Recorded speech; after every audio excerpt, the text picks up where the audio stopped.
하겠습니다.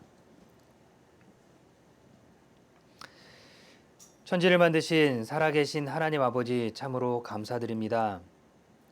영원히 죽을 수밖에 없는 저희들 구원해 주시고 주님이 머리 되신 몸된 교회 안에 한 지체로 주님 섬기며 살아갈 수 있도록 기회 주시고 인도하여 주셔서 감사드립니다. 오직 주님 오시는 그날까지 저희들 온전한 마음으로 믿음 지키고 주님의 뜻 가운데 살아가도록 도와주옵소서. 하나님의 귀한 말씀으로 하나님의 뜻을 따라 하나님께서 주신 그 은혜를 따라 살아가도록 도와주시고 이끌어 주옵소서. 귀한 시간 말씀을 통해 저희를 깨우쳐 주시고 특별히 오늘 말씀을 듣는 태도, 말씀을 듣는 마음이 하나님 앞에서 이 성경 말씀, 하나님 말씀으로 생각하고 하나님 앞에 있다는 마음으로 나와 하나님 말씀을 청종하여 듣고 따르고 행함으로 하나님의 일을 온전히 할 수 있도록 사용하시고 우리 뉴욕 교회를 주님의 뜻 가운데 사용하시고 인도하여 주옵소서. 귀한 시간 함께 할 수 있음에 감사드립니다. 우리를 사랑하시는 예수님 이름으로 기도드렸습니다. 아멘.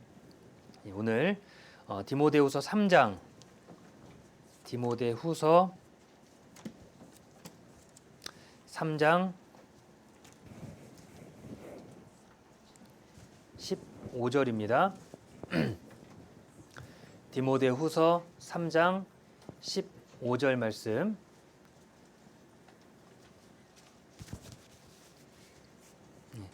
디모데후서 3장 15절.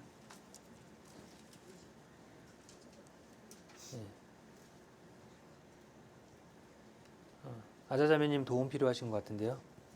자매님 통역기 안 돼요? 괜찮아요? 예. 괜찮다고 합니다. 예. 한국어로 물어봤는데 잘 알아들으시네요. 예. 자, 디모데후서 3장 15절에서 17절 말씀까지 제가 읽어드리겠습니다. 또 내가 어려서부터 성경을 알았나니 성경은 능히 너로 하여금 그리스도 예수 안에 있는 믿음으로 말미암아 구원에 이르는 지혜가 있게 하느니라. 모든 성경은 하나님의 감동으로 된 것으로 교훈과 책망과 바르게 함과 의로 교육하기에 유익하니. 17절을 한번 같이 읽겠습니다. 이는 하나님의 사람으로 온전케 하며 모든 선한 일을 행하기에 온전케 하려 함이니라. 예. 오늘 제목은 성경은 능히 너로 하여금. 성경이 우리를 통해서 하나님께서 성경을 통해서 우리에게 하시고자 하는 것이 무엇인지 오늘 살펴보려고 합니다.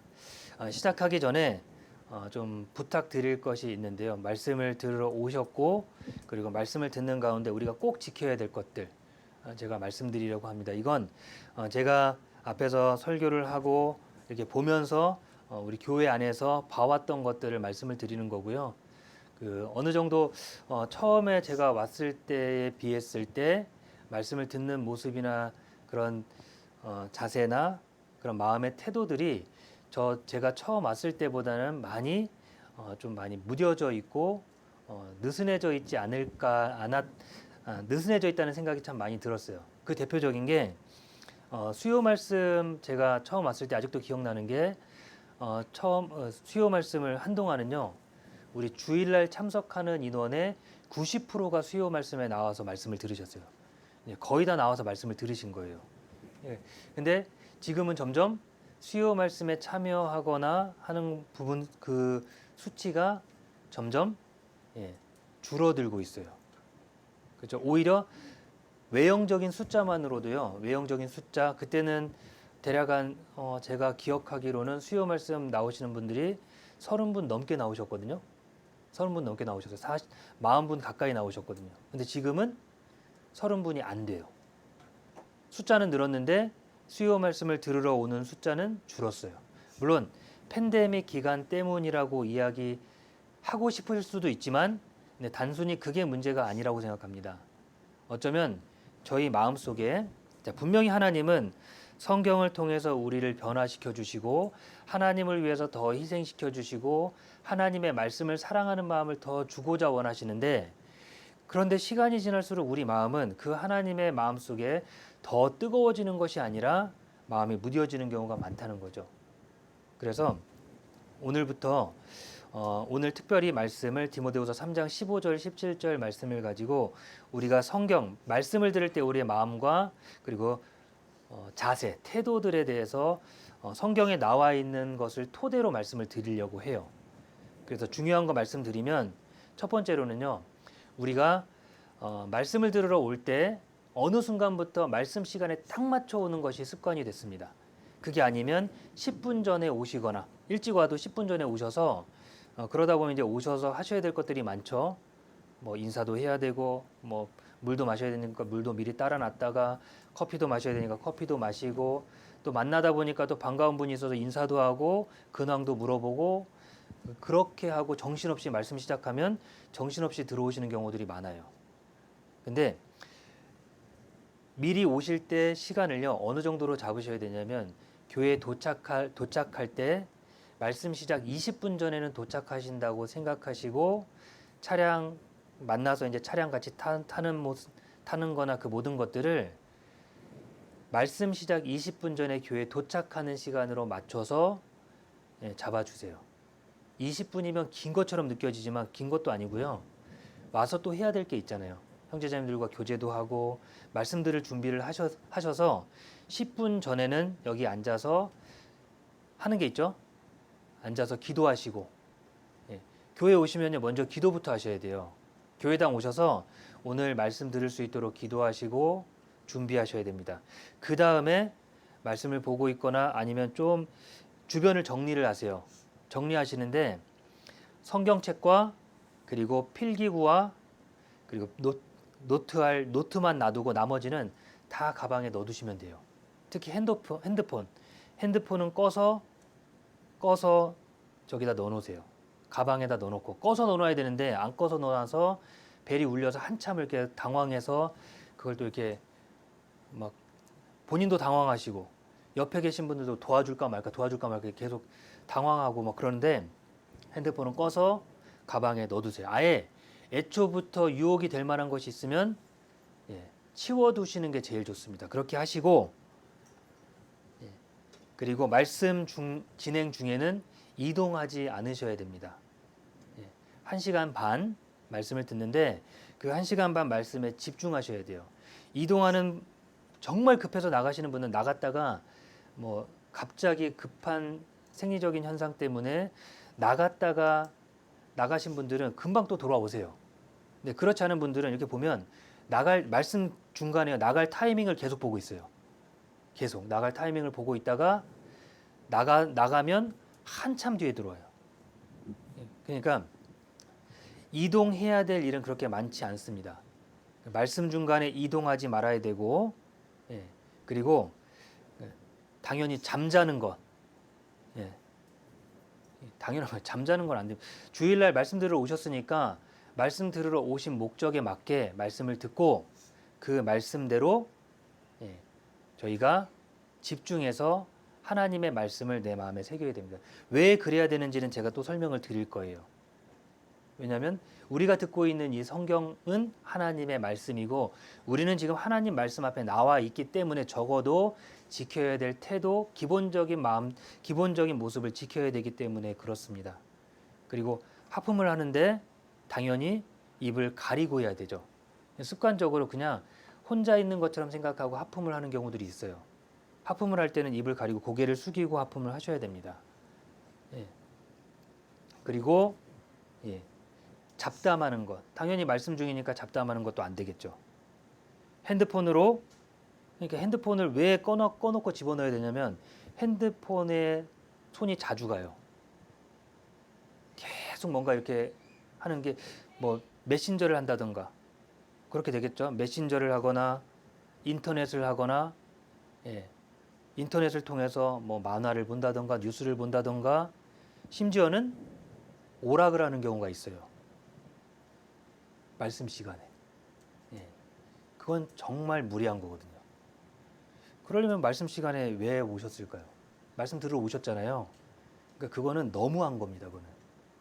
그리고 말씀을 들으면서 이렇게 다리를 꼬거나 다리를 떨거나 턱을 괴거나 이렇게 하고 있으면 자연스럽게 말씀에 집중은 잘 안 돼요. 그리고 창문 밖을 멍하니 보거나 볼펜으로 나도 모르게 습관적으로 볼펜을 딱깍딱깍 내는 경우가 있어요. 예, 그게 아니면 이게 툭툭툭 이렇게 치는 경우가 있거든요. 이제 그런 것들도 다른 분들 말씀 듣는 분들을 위해서 좀 주의해 주셔야 됩니다. 그리고 음식 먹지 않는 것.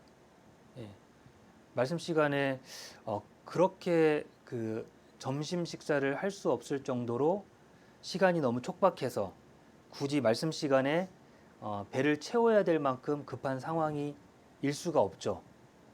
혹시 그렇다 해도 뭐 어떤 모임을 하거나 구역 모임을 하거나 그럴 때도요.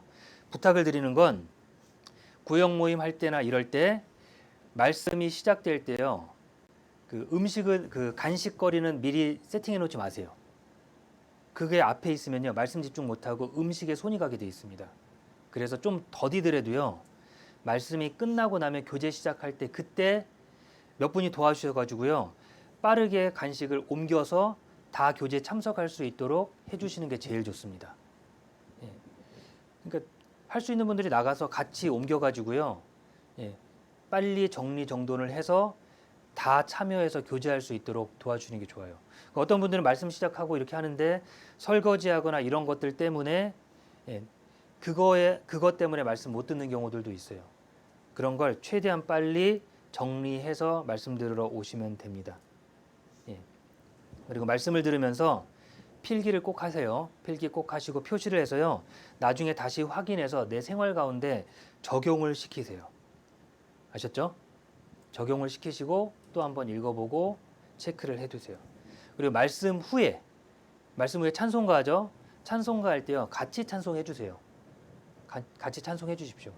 그 같이 찬송을 부르고 그 찬송을 시작할 때 찬송을 부르고 끝날 때 찬송을 부르는 건 그건 바로 하나님 앞에 내가 들은 말씀을 가지고 하나님께 그 찬송대로 살겠다는 다짐을 하는 거고 시작하기 전에 찬송하는 것도 마찬가지로 세상 가운데서 세상에 물들었다 들어온 내 마음이 찬송가를 부르면서 그것이 내 마음을 하나님께로 집중할 수 있도록 만드는 거예요.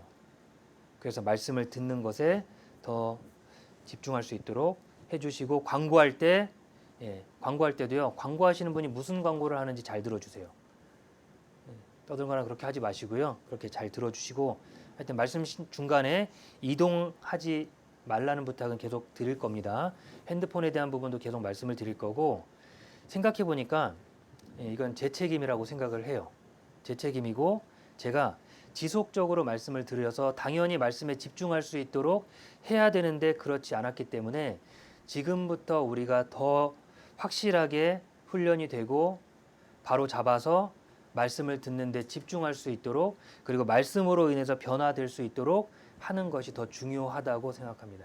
힘들더라도 꼭 그렇게 지켜주세요. 힘들더라도 반드시 해야 되는 일입니다. 오늘 말씀 읽은 것처럼 17절에 방금 같이 읽었던 것처럼요. 이는 하나님의 사람으로 온전케 하며 모든 선한 일을 행하기에 온전케 하려 함이니라. 하나님의 사람으로 온전케 되려면 다듬어져야 되고 모든 선한 일을 행하기에 온전케 되려면 다듬어져야 돼요. 내 생각과 내가 해왔던 행동들이 다듬어져야 됩니다. 그래야 하나님의 일을 하는데 쓰임받고 하나님께서 계획하신 일들을 하게 되는 겁니다. 네. 그래서 왜 그런지를 말씀을 드릴 건데요. 자, 디모데전서 3장 15절에 보면요. 또 내가 어려서부터 성경을 알았나니 성경은 능히 너로 하여금 그리스도 예수 안에 있는 믿음으로 말미암아 구원에 이르는 지혜가 있게 하느니라. 자, 내가 어려서부터 성경을 알았나니 자, 성경을 어려서부터 디모데는 계속해서 배웠습니다. 계속 배웠어요. 자, 그렇게 배우면서 자, 듣는 것에만 익숙하진 않았고 분명히 가르쳤을 거고 그 행동이 다듬어지는 것이 있었을 거예요. 하나님의 말씀이 이러니까 이거 하면 안 되고 하나님께서 이런 것들을 하면 안 된다고 했으니까 이런 부분들은 조심해야 되고 늘 몸가짐을 바로 해야 된다는 걸 계속해서 배웠을 겁니다. 자, 그런 몸가짐을 통해서 하나님의 말씀에 집중하는 것을 듣고 그 다음은 구원에 이르는 지혜를 얻게 되는 겁니다. 자, 말씀에 집중하지 못하고 말씀에 말씀의 권위를 인정하지 않는다면 자, 그 사람이 과연 말씀을 듣고 구원받을 수 있을까요? 말씀의 권위를 인정하지 않으면. 자, 어려서부터 말씀을 들었지만 예레미야에서는 어려서부터 하나님의 말씀을 청종치 않는 것이 어려서부터 내 습관이라고 얘기했거든요. 내 습관. 그게 뭐냐면 어렸을부터 말씀을 들었는데 그 말씀의 권위를 인정하지 않고 그걸 흘려들었던 것이 습관이 됐기 때문에 선지자들이 그렇게 와서 말씀을 전하고 예수님이 와서 직접 하나님의 말씀을 본인이 직접 말씀하시는데도 불구하고 그들이 습관이 돼서요. 안 듣는 거예요. 어려서부터 성경을 알았나니 안다는 건 당연히 그냥 알아서 많이 들었고 그걸 말하는 게 아니라 알았다는 건 듣고 실천한 것을 말하는 겁니다. 다듬어진 것을 말하는 거예요. 말씀을 들어서 다듬어진 사람이 그 권위를 인정한 사람이 구원에 이르는 지혜를 얻게 되는 겁니다. 그래서 우리가 교회 학교에서 아이들에게 가르치는 것이 그거예요. 이제 막 말 배우는 애들한테도요. 기도하는 시간 되면 애들한테 기도해야 돼. 쉿, 조용해. 떠들지 마. 말씀 시간에 교제 시간에 애들이 막 큰 소리를 지르고 뛰어다니면 안 돼. 붙잡고 어머니들이 그걸 가르친다는 거예요. 무언가를 막 어지럽습니다. 그럼 어머니들이 그걸 치우도록 가르치는 거예요. 왜요? 그게 아이가 어려서부터 습관이 돼서 그걸 익숙하게 해야 나중에 성인이 돼서 자연스럽게 하기 때문에 그렇습니다. 아이들에게 인사교육을 시키는 건 참 중요하다고 생각합니다. 아이들에게 인사시키는 거. 보면 해외 나와서 아이들을 키우고 있지만 대부분 이렇게 인사교육을 참 잘 시키시는 것 같아요. 조그만 애들 다른 밖에서 다른 분들을 만났을 때 조그만 아이들이 이렇게 오면 인사를 꾸벅해요. 예. 한국식으로 인사를 합니다. 안녕하세요 이렇게 인사를 해요. 예. 존댓말을 쓰고 그게 가르쳤기 때문에 그렇게 되잖아요. 이제 그렇게 자라서 성장하고 나면 인사하는 것이 자연스러워지는 겁니다. 마찬가지로 하나님의 말씀 앞에서 우리가 하나님의 뜻 가운데 배우고 아무것도 모르면 이제 막 말 배웠지만 기도 시간에 떠들면 안 되고 교회에서 소리 지르거나 뛰어다니면 안 되고 말씀 시간에 떠들면 안 되고 그리고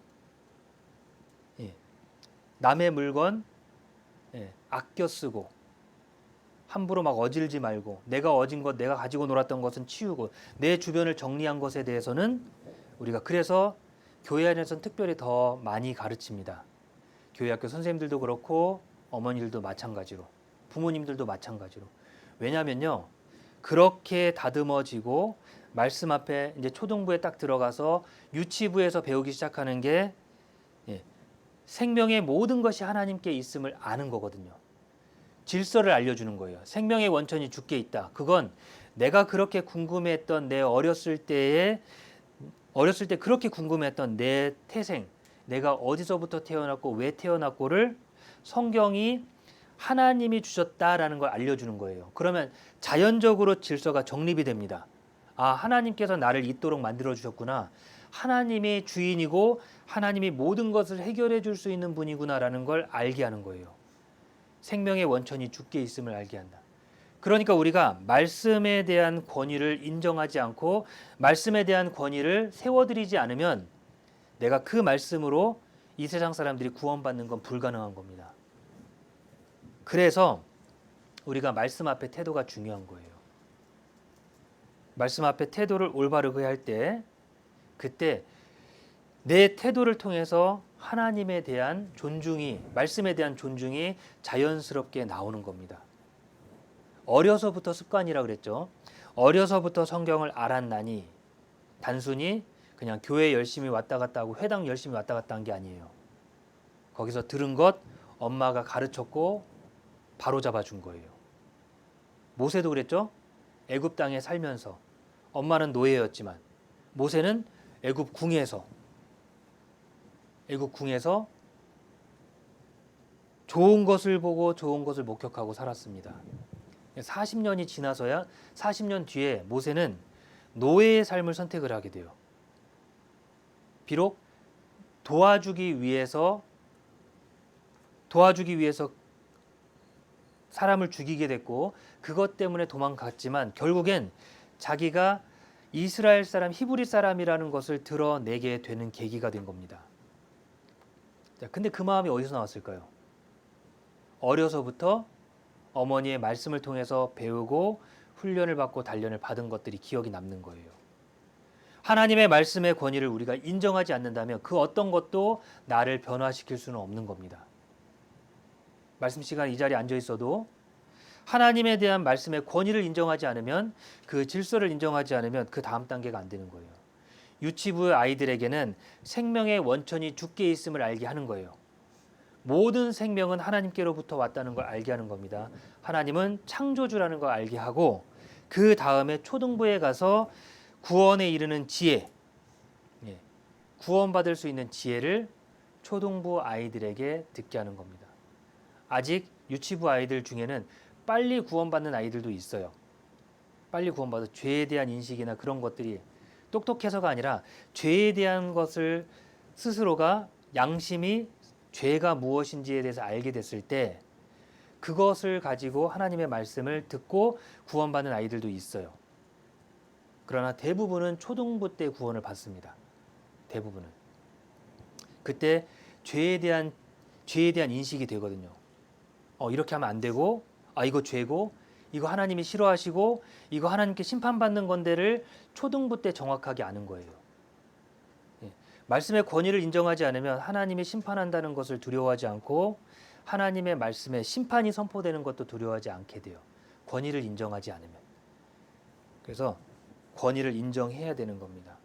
자, 구원에 이르는 지혜를 주시고 그 다음은 교훈과 책망과 바르게 함과 의로 교육하기에 유익하다 그랬어요. 교훈을 주셔서 책망하시기도 하고 바르게 하고 의로 교육시켜서 그 다음 하나님의 사람으로 온전케 성장시킵니다. 중등부의 교회학교 목표가 하나님의 사람으로 온전케 하며예요. 그 다음은 모든 선한 일을 행하기에 온전케 하려 함이라. 고등부 때는 모든 선한 일을 행하도록 하는 겁니다. 봉사하는 거예요. 자, 이게 우리 신앙의 모습과 똑같습니다. 내 마음속에 하나님이 창조주라는 사실을 알아야 되고 하나님의 말씀에 대한 권위를 인정해야 되고 그 다음은 내가 하나님 앞에 심판받을 수밖에 없는 사람이라는 것을 알고 구원에 이르는 지혜를 성경을 통해서 얻고 그 다음 바르게 하는 단계가 필요하다는 거예요. 바르게 하고 교육을 받고 책망을 받기도 하고 바르게 돼서 하나님의 사람으로 온전케 된 다음에 모든 선한 일을 행하기에 온전케 하려 함이라. 모든 선한 일, 그게 뭘까요? 하나님의 일을 하는, 봉사하는 그리스도인이 되어야 되는 겁니다. 구원받은 것에서 끝나는 게 아니라 가르침을 받아서 다듬어져야 돼요.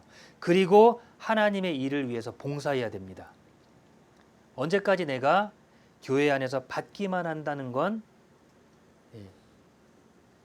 너무 이기적인 마음인 겁니다. 받는 것이 아니라 베풀어야 돼요. 봉사하도록 하나님께서 우리에게 명하신 겁니다. 자, 고린도 후서 3장 보겠습니다. 고린도 후서 3장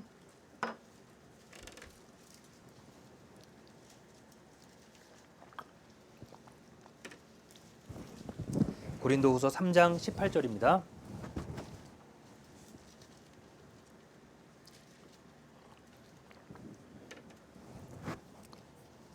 (3장 18절) 우리가 다 수건을 벗은 얼굴로 거울을 보는 것 같이 주의 영광을 보매 저와 같은 형상으로 화하여 영광으로 영광에 이르니 곧 주의 영으로 말미암음이니라. 우리가 다 수건을 벗은 얼굴로 거울을 보는 것 같이 주의 영광을 보매. 우리 구원받은 그리스도인들은요, 주의 영광을 직접 보는 거예요. 분명하게. 천국에 가면 분명하게 보고 또 성경을 통해서 수건을 벗은 얼굴로 거울을 보는 것 같이 주의 영광을 보매 저와 같은 형상으로 화하여, 그리스도와 같은 형상으로 변화되어 영광으로 영광에 이르니 주의 영, 곧 주의 영으로 말미암음이니라.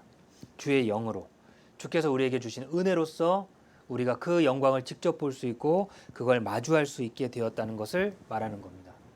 오직 우리가 변화될 수 있는 건, 우리가 영광스러움을 받을 수 있는 건 오직 하나님의 영광을 통해서만 가능한 거예요. 자, 6절 보면요.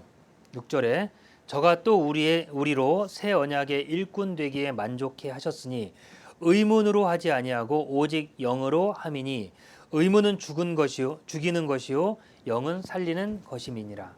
자, 두 가지를 말씀하십니다. 율법과 하나님의 영, 주님의 십자가의 은혜, 그 두 가지를 말씀하시는데, 자, 율법은 뭐냐면 의문이라고 그랬죠. 의문. 예, 의문. 율법은 죽이는 것이에요. 무슨 얘기냐면 율법을 통해서는 사람이 변화되진 않습니다.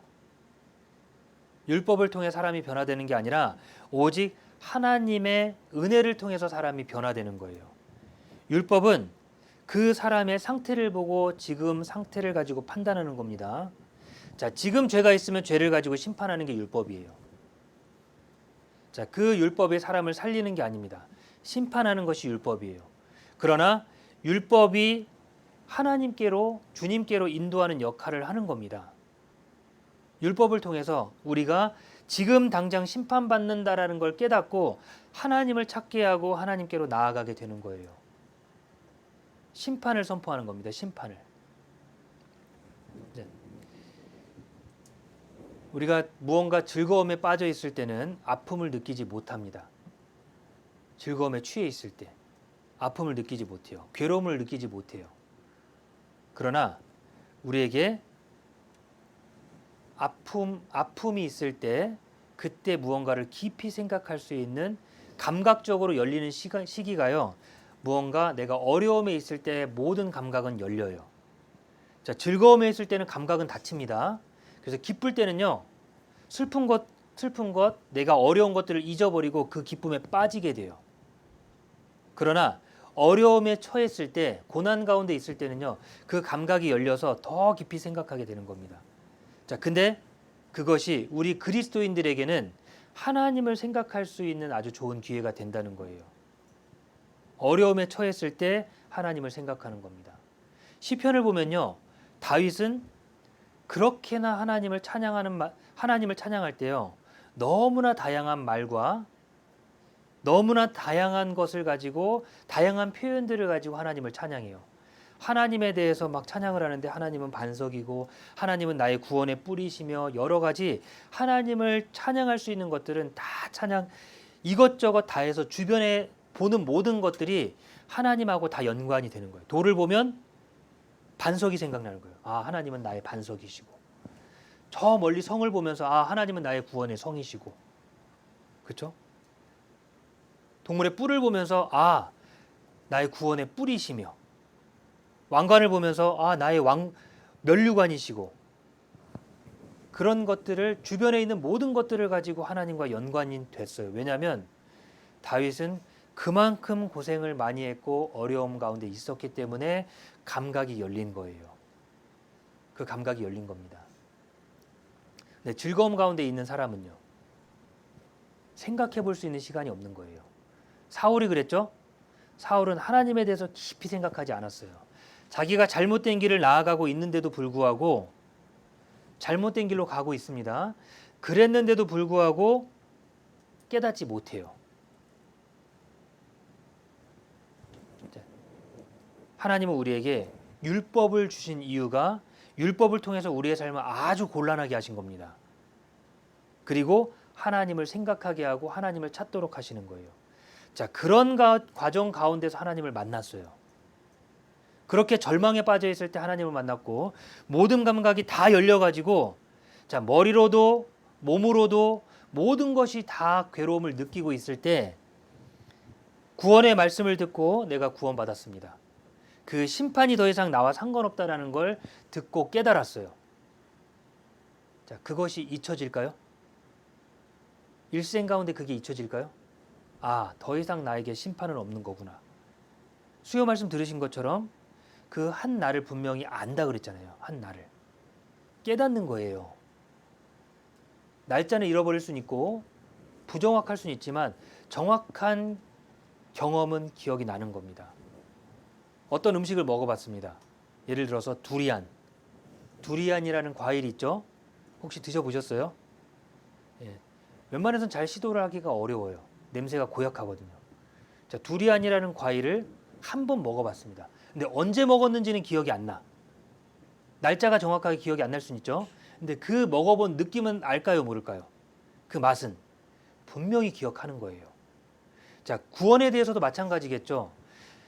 내가 받았던 그 구원에 대한 기쁨과 그 감사가 과연 마음속에 없을 수 있냐 이거예요.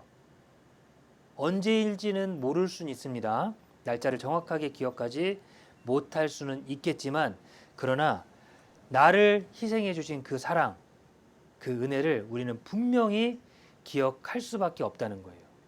그러니까 그 기억이 내 삶을 지켜주고 내 삶이 변화되도록 인도하는 겁니다. 율법이 그렇게 해준 게 아니라 주님의 사랑이 십자가에 죽으신 주님이 그 주님의 고통이 나를 그 절망에서 해방시켜 주신 거예요. 자, 그 주님이 어떻게 해주셨는지를 우리에게 말씀을 주신 거예요. 이 말씀을 보면서 우리의 삶이 변화되지 않을 수 있을까요? 변화될 수밖에 없는 거예요.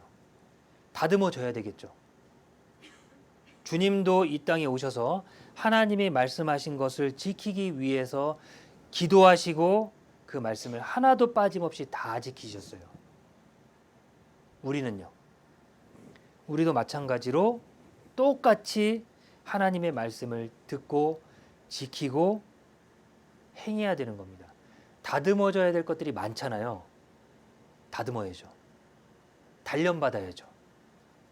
단련받아서 우리 내 주변에 있는 하나님의 사랑을 필요로 하는 사람들에게 내가 도와주고 건져줄 수 있는 사람이 되어야 되지 않겠습니까? 그런 사람으로 온전케 하기 위해서 우리에게 성경을 주신 거예요. 자, 의무는 죽이는 것이요 영은 살리는 것이니라. 그리고 18절에 보신 것처럼 우리가 다 수건을 벗은 얼굴로 거울을 보는 것 같이 주의 영광을 보매 저와 같은 형상으로 화하여 영광으로 영광에 이르니 곧 주의 영으로 말미암음이니라. 주의 영으로 우리가 주님의 영광을 볼 수 있게 된 거예요. 직접 대면할 수 있게 된 겁니다. 그 약속을 우리가 받은 거예요. 그 약속을 받은 사람답게 우리가 살아야 되는 것을 꼭 기억하셔야 됩니다. 구원받은 사람은 절망에서 생명을 얻었기 때문에 끔찍한 삶에서 안전한 삶으로 행복을 얻었기 때문에 완전한 행복을 얻었기 때문에 우리는 하나님 앞에 다듬어져야 될 필요가 있는 거예요. 그런데 신앙이요. 우리의 신앙이 빠르게 회복되지 않는 경우들이 있어요. 하나님을 향한 우리의 마음이 변하지 않고 빠르게 변화되지 않는 경우들이 있습니다. 구원받은 무리 가운데 있고 오랜 세월이 지났는데 여전히 변하지 않는 이유, 그리고 마음을 먹었는데 다짐을 했는데 변하지 않는 이유가 있다는 거예요. 그 첫 번째가 계속 말씀을 드리지만 구원받았지 않았기 때문에 변화되지 않는 겁니다. 신속히 변화되지 않는다. 유다서 1장 요한계시록 앞에 있습니다.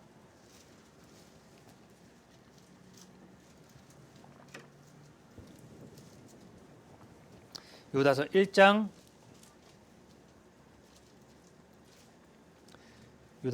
12절입니다.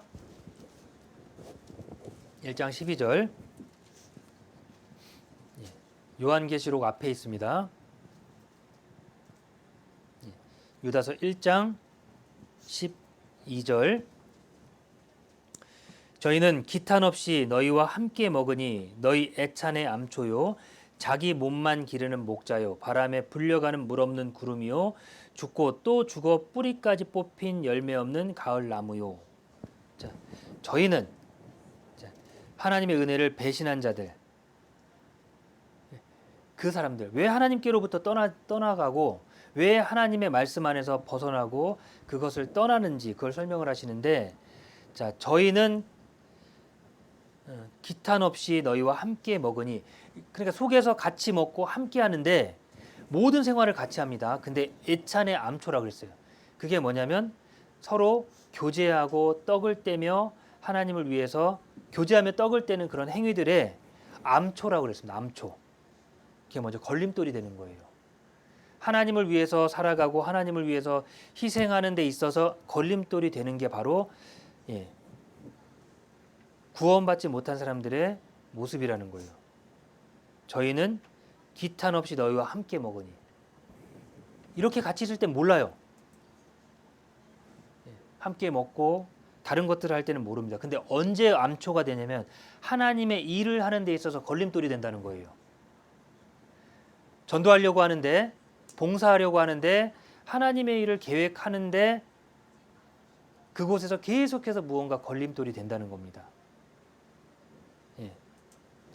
주님의 희생 가운데, 주님이 희생하셨으니까 우리도 희생하자고 얘기하는데 계속해서 그 가운데 그걸 부인하는 거예요. 주님은 나를 위해서 희생해 주셨는데 자기는 희생하지 않아요. 그러니까 보세요. 자기 몸만 기르는 목자요.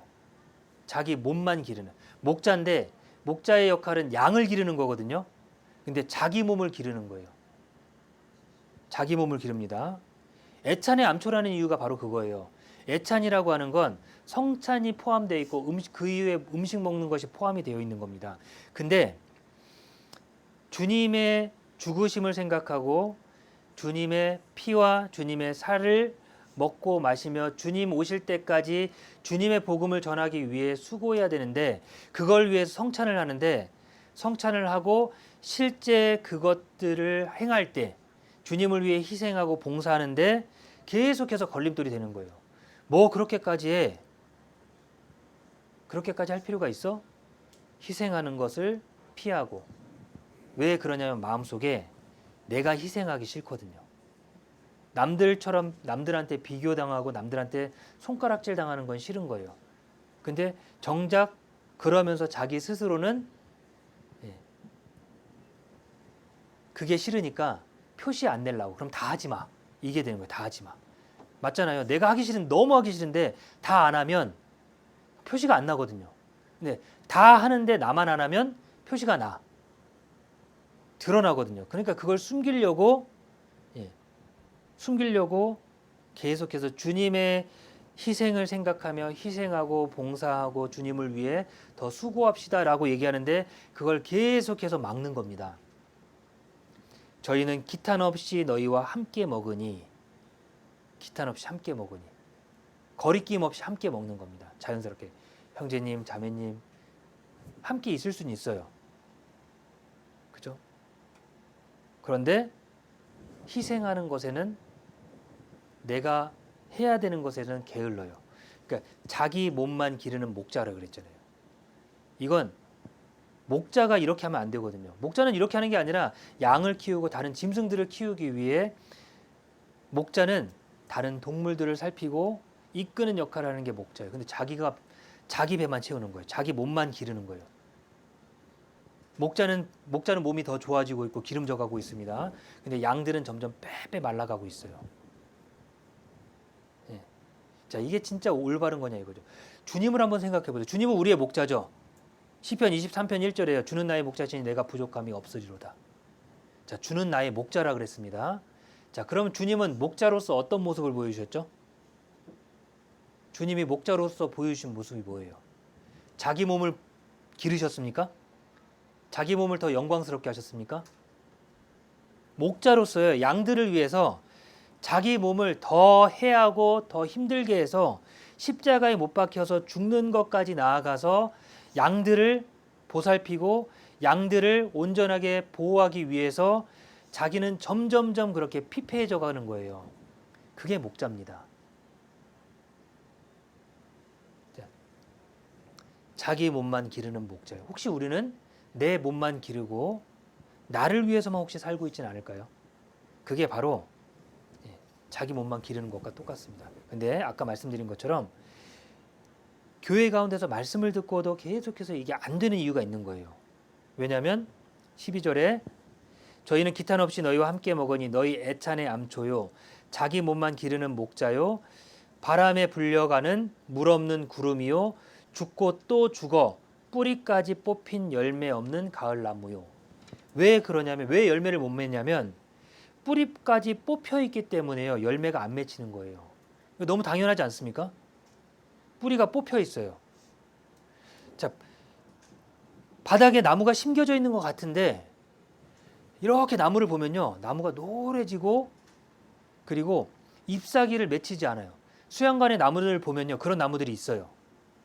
시간이 지나면 비가 왔고 분명히 번개도 치고 여러 양분이 다 공급이 되는데 근데 이렇게 보고 있으면 잎사귀가 안 맺혀져요. 열매가 맺혀지지 않습니다. 보면 뿌리가 썩어 있어요. 기계를 가지고 툭 밀면요. 쑥 썰어져요. 쓰러집니다. 이번에도 아마 그런 것들이 먼저 쓰러졌겠죠.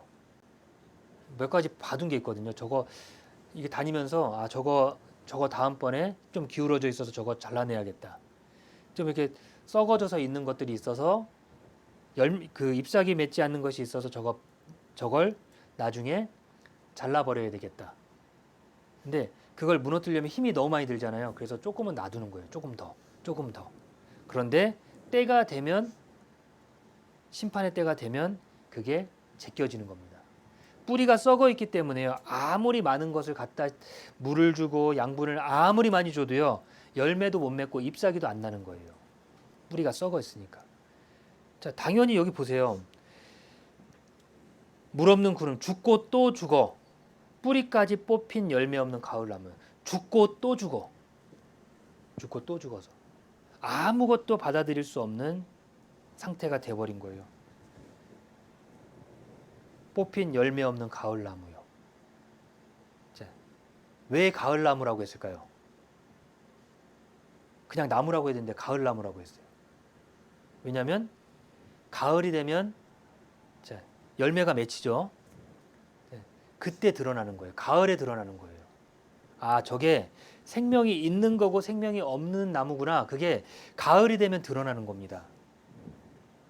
기탄 없이 먹고 기탄 없이 함께 있었고 계속해서 같이 있었습니다. 교제 가운데 같이 있었습니다.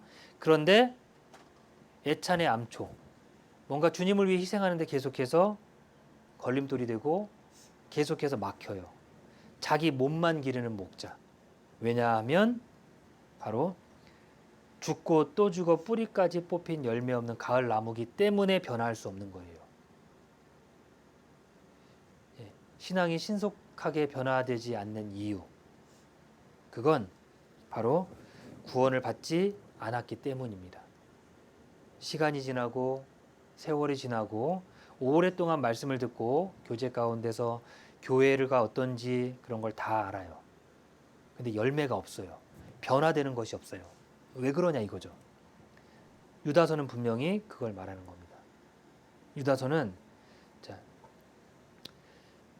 하나님의 말씀을 거짓 선지자들, 하나님의 말씀을 잘못 가르치고 그리고 믿는 자들로 하여금 잘못된 길로 인도하는 거짓 선지자들에 대한 책망이거든요.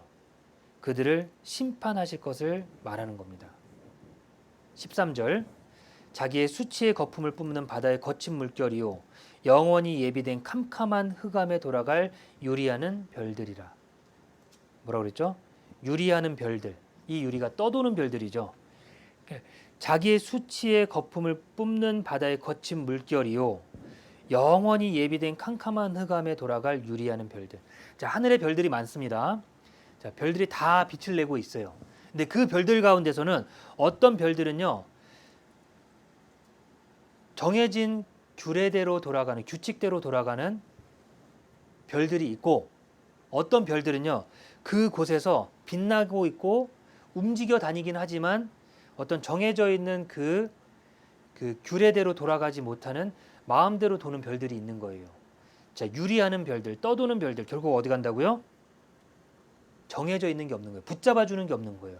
말씀으로 붙잡아지거나 말씀으로 주님의 은혜 가운데서 그리스도 안에서 딱 붙잡히지 않았기 때문에 유리하는 거예요. 들어왔다가 나갔다가 떠돌다가 결국 가는 곳은 흑암이라고 말하는 겁니다. 그렇죠? 15절 이는 뭇사람을 심판하사 모든 경건치 않은 자의 경건치 않게 행한 모든 경건치 않은 일과 또 경건치 않은 죄인의 죽게 거스려 한 모든 강팍한 말을 인하여 저희를 정죄하려 하심이라 하였느니라. 저희를 정죄하는 겁니다. 뭇사람을 심판해서 모든 경건치 않은 자의 경건치 않게 행한 모든 경건치 않은 일과, 경건치 않다는 걸 3번 반복하셨거든요. 이거 줄이면 이렇게 얘기해도 되는 거예요. 모든 경건치 않은 자의 행한 모든 일들이라고 해도 되는데, 모든 경건치 않은 자의 경건치 않게 행한 모든 경건치 않은 일과, 경건치 않다는 걸 계속해서 강조하죠. 유리하는 거예요. 규정이 되고 붙잡힌 게 아니라는 겁니다. 또 경건치 않은 죄인의 죽게 거스려 한 모든 강팍한 말을 인하여 저희를 정죄하려 하심이니라 하였느니라. 자, 거기다가 뭘 더하냐면요. 또 경건치 않은 죄인의 죽게 거스려 한 모든 강팍한 말을 인하여, 구원받지 않은 사람들이 하나님의 말씀에 대해서, 하나님에 대해서 경건치 않게 하나님의 일을 망령되이 이야기하거나 행하는 모든 것들이요 다 포함이 되는 거예요. 그게 다 포함이 되는 겁니다. 하나님이 반드시 묻는다는 거예요. 하나님의 이름을 우습게 이야기하거나 하나님의 말씀을 우습게 여기거나 가볍게 여기거나 그 권위를 무시했던 행동들 있잖아요. 그게 경건치 않은 거예요. 하나님의 권위를 권위를 인정하지 않는 게 경건치 않은 겁니다. 그 모든 것들, 하나님을 욕하거나 하나님을 저주하거나 하나님의 하시는 일을 욕하거나, 하나님이 어떻게 하신다고요? 정죄하신대요. 다 기억하시는 거예요. 자, 이런 마음인데 어떤 말씀이 그 사람의 마음을 깨우치고 그 사람에게 변화를 줄 수 있겠습니까? 무엇이 열매 맺힐 수 있을까요? 하나님의 말씀을 창조주의 말씀으로, 조물주의 말씀으로 받아들여야 되고, 그 말씀 앞에 내가 무릎 꿇을 때, 앉아서 듣는 거지만 여러분들은 지금 하나님의 말씀 앞에 말씀이 선포될 당시에는요 정말 무릎 꿇고 말씀을 듣는 것이 필요한 거예요. 심판자 앞에 있는데, 자, 법원에서 법원에서 피의자가 마음대로 왔다 갔다 하거나 그렇게 할 수 있을까요? 법원에서 누구든지 마음대로 왔다 갔다 하지는 못하는 겁니다. 판사가 보고 있고, 그것이 결국 뭐예요? 그 사람이 법에 대해서 어떤 마음과 어떤 태도를 가지고 있는지 보여주는 거거든요. 말 한마디도요, 태도 하나도요, 검사는 그 사람의 태도 하나를 보고요, 저 사람이 이런 행동을 했는데 그게 이 법을 무시하는 행동입니다, 존중하지 않는 태도입니다, 그것조차도 끄집어내서 어떻게 해서든지 그 사람을 처벌하려고 하는 거예요.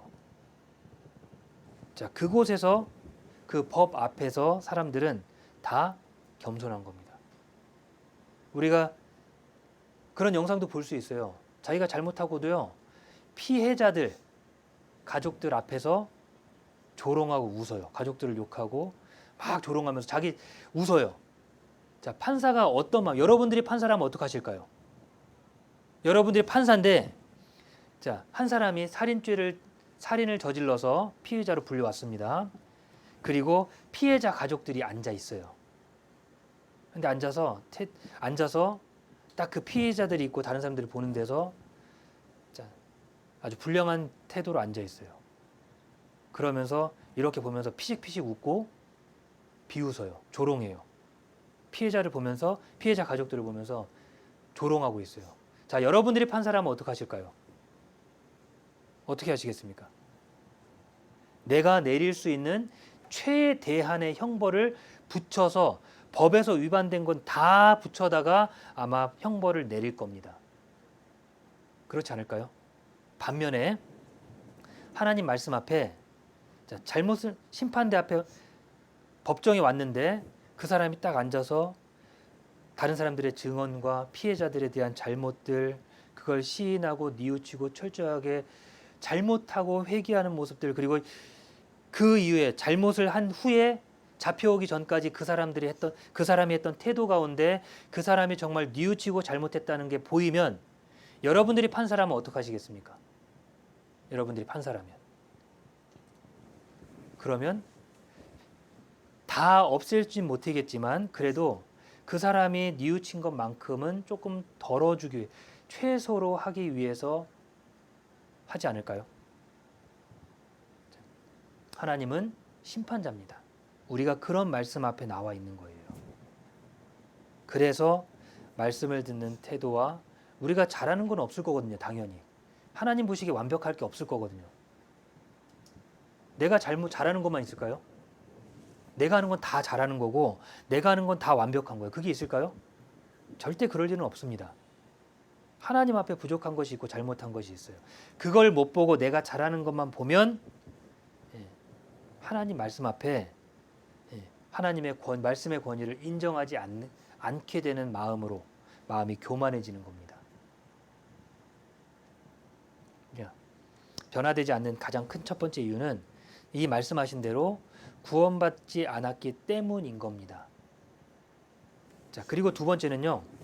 구원은 확실히 받았는데 그런데도 안 변하는 이유는 빠르게 변하지 않는 이유는 여전히 죄를 가지고 있기 때문에 그래요. 그래서 이것 때문에요. 우리가 구원받고 나서도 구원에 의심을 하고 구원에 대해서 계속해서 점검해 보는 이유가 바로 이것 때문에 그렇습니다. 왜 안 변하지? 죄를 가지고 있거든요. 그러니까 안 변하는 거예요. 그럼 내가 앞에 말한 것처럼 구원받지 않아서 변하지 않는다고도 하는데 내가 그럼 진짜 구원 안 받은 건가? 그래서 계속해서 점검을 하는 거예요. 자, 예레미야 5장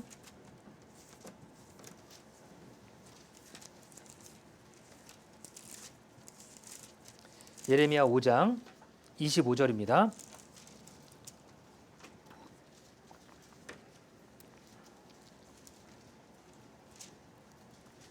예레미야 5장 25절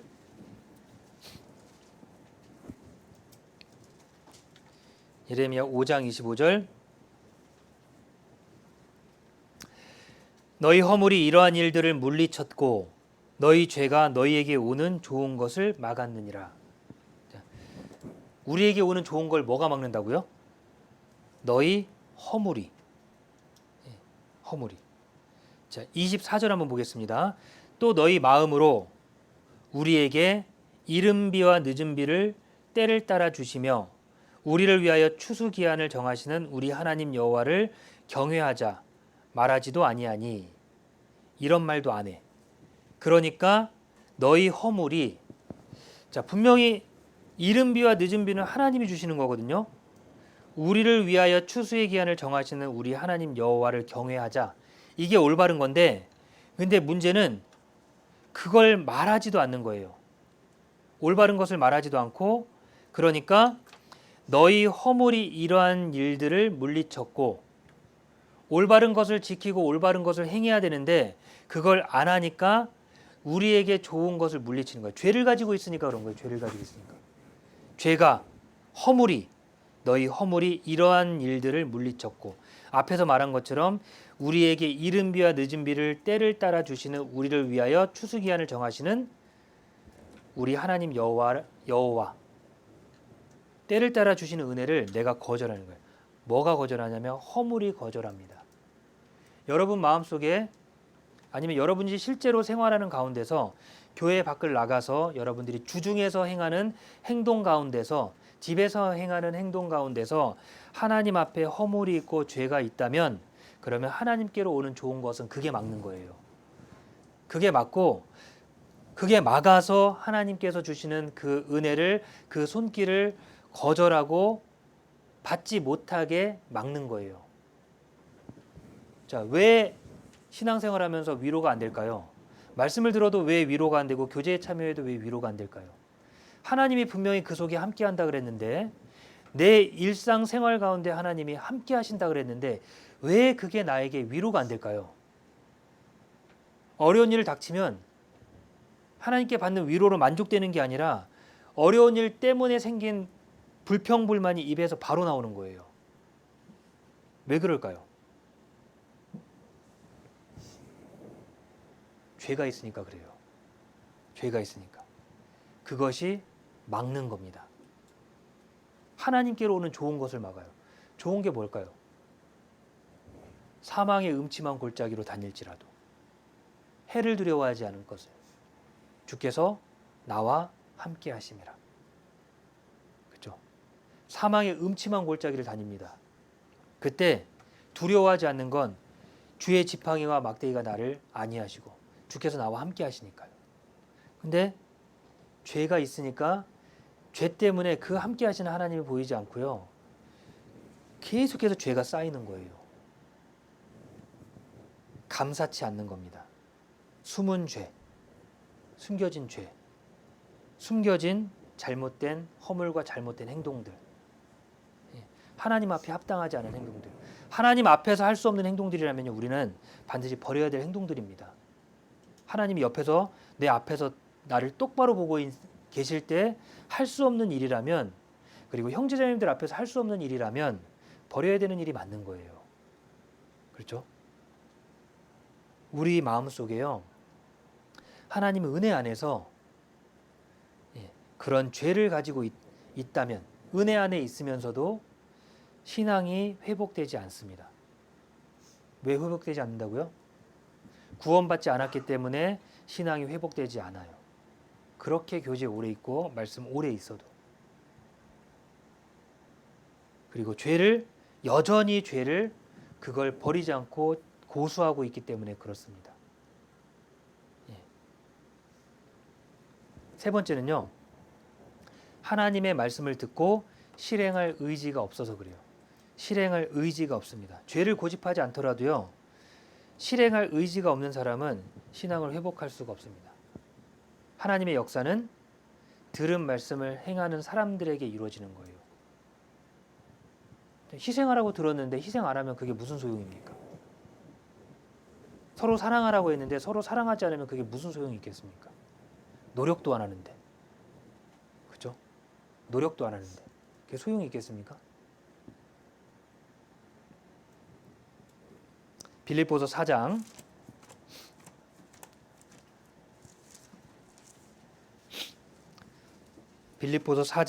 9절입니다.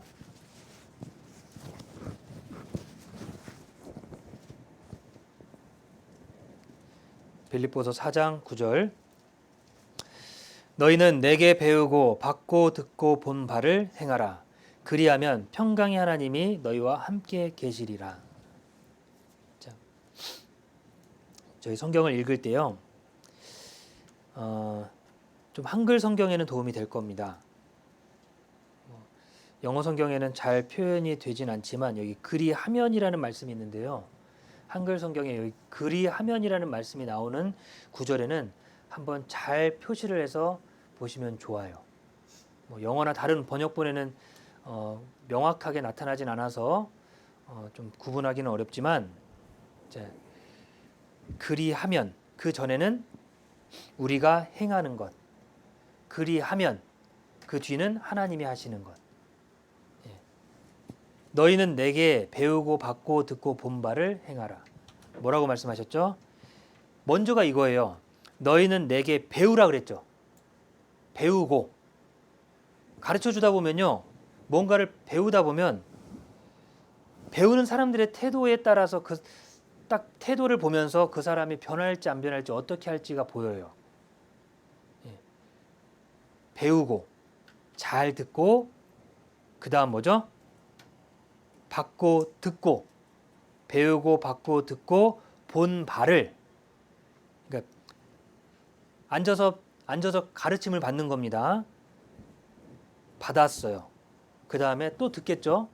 듣고, 그리고 보는 것들도 있어요. 보고 본 바를 그 다음 어떻게 하라고요? 행하라. 행해야 되는 겁니다. 그러니까 내가 아무리 배우고 받고 듣고 본 바가 많아도 행하지 않으면 평강의 하나님이 함께 하실 수 없다는 거예요. 그 삶이 변하지 않는 겁니다. 행해야 되는 거죠. 행해야 되는 거.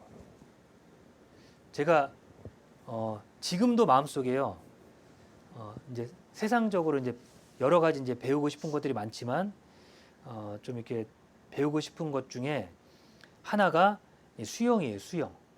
수영을 배우고 싶습니다. 제가 어렸을 때 물에 빠져서 아주 끔찍한 기억이 있기 때문에 근데 그 기억 속에 그게 막 보이네요. 물 속에 빠졌는데 막 물거품, 영화에서 보는 거 물거품 막 뽀글뽀글 올라오는 거 있잖아요. 그걸 목격했거든요. 막 뽀글뽀글 올라오고 막 발이 안다. 허우적대는데 발이 안 돼요. 그러니까 그게 너무 공포스러운 거예요. 그래서 물 속에 딱 잠기고 들어가는 게요. 너무 힘들어요. 자, 그래서 학교 다닐 때 수영 그 체육 시간에 수영 나올 때 되게 공부 열심히 했어요. 물에 뜨고 싶었거든요. 수영 잘하고 싶었거든요. 가르쳐 주면 막 시험 공부 열심히 해서 그건 이제 그 저희 때는 초등학교 때는 가르쳐 주진 않았는데 중학교 때 그리고 고등학교 체육 시간 때는 수영을 어떻게 하는지 기술에 대해서 쫙 알려줘요. 그걸 열심히 공부했습니다. 열심히 공부하고 다 외웠어요. 접영은 어떻게 해야 되는지, 평영은 어떻게 해야 되는지, 자유형은 그리고 배영은 어떻게 해야 되는지 그걸 다 배웠어요. 다 배웠습니다. 근데 그랬으면 수영을 잘하는 걸까요? 여전히 수영장에 가면 안 돼요. 수영장에 가면 안 돼.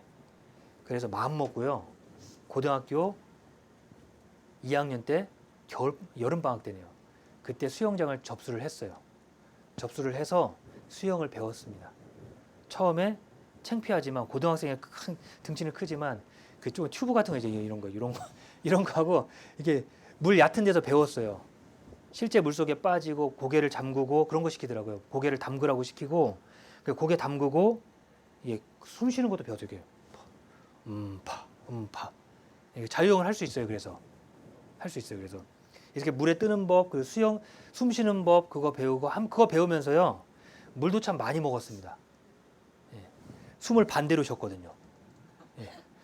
음을 여기서 물속에서 음하고 파를 해야 되는데 밖에서 음하고 파하니까 물을 순간적으로 이렇게 들어 마시는 거예요. 그러니까 반대로 하니까 물을 계속 마시죠. 그러니까 그렇게 물도 먹고 물에 빠지고 잠기고 그렇게 하다 보니까 체득이 되는 거예요, 몸으로. 수영은 힘을 빼야 된다고 하는데 실제 힘이 어떻게 빠지고 어떻게 떠야 되는지가 알게 되고 팔을 젓는 것이나 숨 쉬는 거나 그런 것들을 배우면서 알게 되는 겁니다. 제가 왜 이 말씀을 드렸냐면 행한다는 것이 그런 거거든요. 우리가 말씀을 듣고 배우고 받고 듣고 본 바가 많아요. 근데 행하지 않으면 내 것이 아니라는 겁니다. 정규 교육 과정을 통해 수영을 배웠지만 수영을 할 수 없는 것과 똑같은 거예요. 그걸 배우고 수영복은 멋있는 걸 샀습니다. 수영 모자 비싼 거 샀어요. 수영 안경도 좋은 거 사고 모든 장비를 다 샀어요. 멋있게 수영을 하려고. 수영복이 물에 뜨게 해줍니까? 수영복이 수영을 할 수 있게 해줍니까? 그건 아니라는 거예요. 멋진 수영복을 입고 그런 경우가 많잖아요. 수영복은 멋지고 장비는 멋있어요. 근데 막상 물에 빠졌더니 허우적대. 자, 그거만큼 부끄러운 일이 있을까요? 준비는 다 됐는데, 다 아는데, 번지르르하게 보이는데, 근데 실행하지는 못해요. 행하지는 못해요. 그게 부끄러운 겁니다. 말씀을 듣고 실행할 의지가 없다면요. 말씀을 듣고 그걸 할 의지가 없다면 신앙이 회복되지가 않는 겁니다. 여러분들 말씀 한 가지만 제대로 붙잡고 살아도요. 그 한 가지만 붙잡고 살아도요. 여러분들은 우리 그리스도인들은 너무나 행복한 삶을 살 수 있습니다. 너무나 행복한 삶. 말씀 한 구절. 길지도 않습니다. 짧은 거 하나. 범사에 감사하라. 그거 한 구절이요. 만약 그거 하나를 지키고 살아보세요. 범사에 감사하라. 어떤 일이 주어질 때마다 감사합니다를 외치고 하나님께 감사하기 위해서 노력해 보세요. 그 말씀 붙들고 해보세요. 어떨까요? 행복하지 않을까요? 행복하니까 웃는 게 아니라 그러죠. 웃으니까 행복해지는 겁니다. 내가 왜 힘들고 어렵고 삶이 변하지 않는지를 생각해 보세요. 환경이 그렇게 주어지지 않아서 변하지 않는 게 아니라 내가 행하지 않아서 변하지 않는 겁니다. 행하지 않아서. 하나님은 우리에게 말씀 하나를 딱 주셨어요. 범사에 감사하라. 그 말씀 모르는 말씀이세요? 우리 형제님들 모르세요? 다 알죠? 범사에 감사하라. 왜 몰라요? 다 알죠. 그런데 그게 아직도 내 말씀은 못 됐다는 거예요. 안 됐다는 거예요. 실행하지 않았으니까요. 실행하지 않았으니까. 범사에 어떤 상황이든지 감사해보셔야 되는 거예요. 어떤 상황에 놓이든지. 그리스도인들에게는 하나님이 감당할 시험만 주신다 그랬잖아요. 감당할 시험을 주시고 감당치 못할 즈음에 피할 길을 내신다 그랬어요. 자, 그러면 우리 이렇게 생각해 보셔야 됩니다. 하나님이 왜 내게 이런 시련을 주시고 어려움을 주시냐 이거예요. 그 뒤에 답이 있죠. 감당치 못할 시험 당할 즈음에 피할 길을 내신다 그랬어요. 감당치 못하면 피할 길을 내신다. 그 얘기는 하나님이 어려움을 주시고 하나님께서 함께 한다는 걸 우리에게 보여주기 위해서 어려움을 주시는 거예요. 그걸 보여주려고. 자, 그러면 우리 어려움을 당할 때, 고난 가운데 있을 때, 내 마음이 어렵고 괴로울 때 그때 하나님의 인도하심을 느끼고 계십니까? 그게 깨달아져야 돼요. 범사에 감사하라. 범사에 감사하는 삶으로. 근데 우리는 범사에 감사하지 못합니다. 감사하지 못해요. 심지어는 하나님이 내게 큰 어떤 은혜를 베풀어 주시고 내가 생각지 못한 놀라울 기적을 주실 수도 있어요. 놀라운 기적을 주시고 나서 그 다음에 그것에서 내 것의 일부를 가져간다면 어떨까요? 우리 전에 그 세금 환급 말씀드렸잖아요. 텍스 보고를 하고 세금 환급을 받아요. 환급금이 생겼습니다. 생겼어요. 뺏어가지 않는 것만으로 다행인데 환급금이 생겼어. 자, 근데 그 돈을 내 통장에 받았는데 정부에서 연락이 왔어요. 아, 착오가 있어서 얼마를 더 줘야 됩니다. 그럼 어때요? 굉장히 기분이 나쁠걸요? 굉장히 기분이 나쁠 거예요. 왜요? 사람 마음이 그래요. 하나님이 우리에게 아주 좋은 걸 주시고 구원의 생명을 주셨습니다. 생명 주셨어요. 그리고 내 삶 가운데 일부를 하나님의 일을 위해서 써달라고 부탁하고 희생해달라고 부탁하시는 거예요. 근데 그게 너무 억울한 거예요.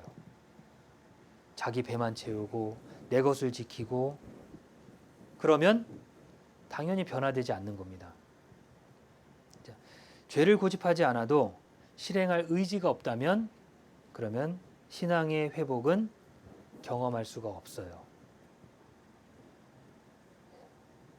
자, 말씀하신 대로 그렇죠? 너희는 내게 배우고 받고 듣고 본 바를 행하라. 뭐라고요? 행하라. 행하셔야 돼요. 하나님께서 자, 여러분들의 말씀 여기서 이렇게 들으시면서요, 마음속에 하나님께서 여러분들에게 주시는 메시지가 분명히 있을 거고 행해야 될 것을 말씀하시고 마음속에 찔리는 것들을 분명히 주실 겁니다. 그 찔리는 것들을 듣고 그리고 행해야 되는 거예요. 버려야 되는 거예요. 버릴 것들을 버리고 행하는 겁니다. 자, 받기만 하고 베풀지 않으면요, 썩어지는 거예요. 갈릴리 호수는 자, 받았죠? 그리고 그 받은 것을 흘려보내 줍니다. 사해바다는요, 받기만 해요. 어때요? 갈릴리 호수와 사해바다의 가장 큰 차이가 뭐죠? 짜고 안 짜고를 떠나서 가장 확실한 차이. 갈릴리 호수 주변에는 생명체가 있고 사해 주변에는 생명체가 없어요. 그게 가장 확실한 증거입니다. 그리스도인인데 말씀을 받아들이기만 하고 행하지 않는다면 그 주변은 점점 메말라 갈 거예요. 생명이 없어질 겁니다. 받고 듣고 본 바를 행하라. 배우고 받고 듣고 본 바를 행하라. 내가 그렇게 행하면 그러면 주변에는 생명이 있고 하나님의 영광으로서 아름다워지는 겁니다. 사해 주변이 아름답겠습니까? 갈릴리 호수가 아름답겠습니까? 당연히 사해바다가 당연히 사해바다는 볼품이 없는 거예요. 갈릴리 호수가 아름다운 거예요. 자, 받기만 하는 그리스도인과 받고 실천하는 그리스도인과 누가 하나님 보시기에 더 아름답고 영광스럽겠냐 이거죠. 행하는 그리스도인이요. 받기만 하는 건 우리 삶 가운데 하나님이 기뻐하시는 것이 아닙니다. 야고보서 1장 또 보겠습니다.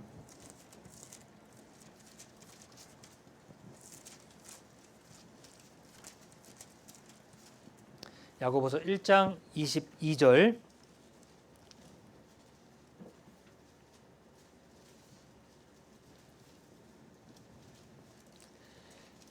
야고보서 1장 22절입니다. 너희는 도를 행하는 자가 되고 듣기만 하여 자신을 속이는 자가 되지 말라. 자, 도를 행하는 자가 되고 듣기만 하여 자신을 속이는 자가 되지 말라. 듣기만 해서 자기를 속인다는 게 어떤 의미냐면요. 하나님이 말씀은 우리 개인에게 주시는 거거든요. 개인에게 내가 하고 지키고 행해야 될 것들을 말씀해 주시는데 듣기만 하고 아무것도 안 하고 있어요. 그게 뭐냐면 실천하지 않는 것. 하나님이 하라고 했는데 안 하는 것. 내가 잘못하고 있다고 생각하지 않는 것을 말하는 거예요. 23절 누구든지 도를 듣고 행하지 아니하면 그는 거울로 자기 생긴 얼굴을 보는 사람과 같으니 제 자신을 보고 가서 그 모양이 어떠한 것을 곧 잊어버리거니와. 거울로 자기 생긴 얼굴을 보는 사람. 얼굴을 봤는데 또 보고 또 보고 또 보고. 뭔가 묻었는데 씻어내지 않는다면 어떨까요? 뭔가 묻었어요. 얼굴을 봤는데 거울을 비추고 봤습니다. 여기 뭐 묻어있네? 그럼 어때요? 닦아내야 되잖아요. 닦아내지 않고 또 그냥 지나가는 거예요. 그리고 그 다음에 거울을 꺼내서 또 봐요. 여기 또 뭐 묻었네? 그때 묻은 거였지. 그리고 안 닦아내고 또 거울을 치우고 또 일을 합니다. 그러다 또 보고 또 묻어 있어. 자, 그게 어리석은 모습이지 않냐 이거예요. 듣는다는 건 하나님이 우리에게 성령을 통해서 내게 주시는 메시지가 있고 가르쳐 주시고 깨우쳐 주시고 버릴 것들을 말씀하시는 겁니다. 들었으면 버려야 될 것이 분명히 그 속에 생겼을 거고 그걸 버려야 될 것을 말씀하시는 거예요.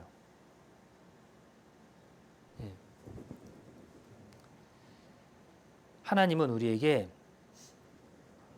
듣고 행하기를 원하는 겁니다.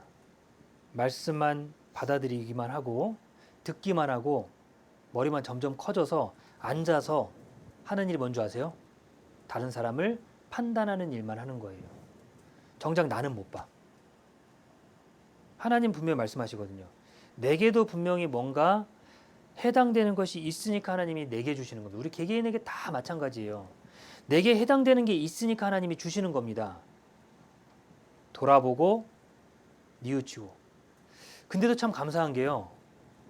하나님께서 그런 나를, 그런 우리에게 여전히 기회 주고 계신다는 게 너무 감사한 거예요. 여전히 하나님은 우리를 위해서 더 베풀고 계세요. 충분하다고 생각이 드는데도 더 베풀고 계십니다. 저는 개인적으로 요나서를 읽으면서 요나를 되게 비웃었습니다. 아유, 이런 사람도 선지자라고 되게 비웃었어요. 근데 읽다 보니까 묵상하다 보니까 그 요나가 오히려 저보다 훨씬 나은 사람인 거예요. 요나가. 근데 너무 감사해요. 하나님께서는 기회를 주시고 지금도 기회 주시고 요나에게 되게 인자하셨잖아요. 하나님이. 요나 선지자에게 하나님 어떤 분이셨죠? 너무나 인자한 분이에요. 큰 폭풍을 내려서 요나를 다시 니느웨로 가도록 하긴 했지만 요나가 하나님께 죽여달라고 불평불만을 할 때 하나님은 요나에게 설명해 주셨어요. 아주 친절하게. 너무 친절하게요. 예시를 들어서 요나가 이해할 수 있는 수준으로 예시를 들어준 거예요. 어떤 수준이요? 감정적인 사람이니까 자기 스스로 자기에게 좋은 것과 나쁜 것을 극명하게 구분시켜서 요나는 불평불만이 언제 나왔냐면 자기가 하기 싫은 걸 하면 자기 생각이 안 맞으면 불평불만했거든요. 하나님께 뭐라고 그랬죠? 죽여달래요. 요나의 생각 속에는 자기가 하고 싶고 자기가 생각했던 건 뭐냐면 니느웨 사람들은 심판받아야 되고 죽어야 된다. 그거였던 거예요. 근데 하나님이 심판을 안 내리신대. 자기가 봤을 때는 진짜 죽어야 될 사람들인데 안 내리신대. 그러니까 하나님한테 조롱하죠. 이게 말도 안 되는데 한번 볼게요. 요나서 보겠습니다. 요나서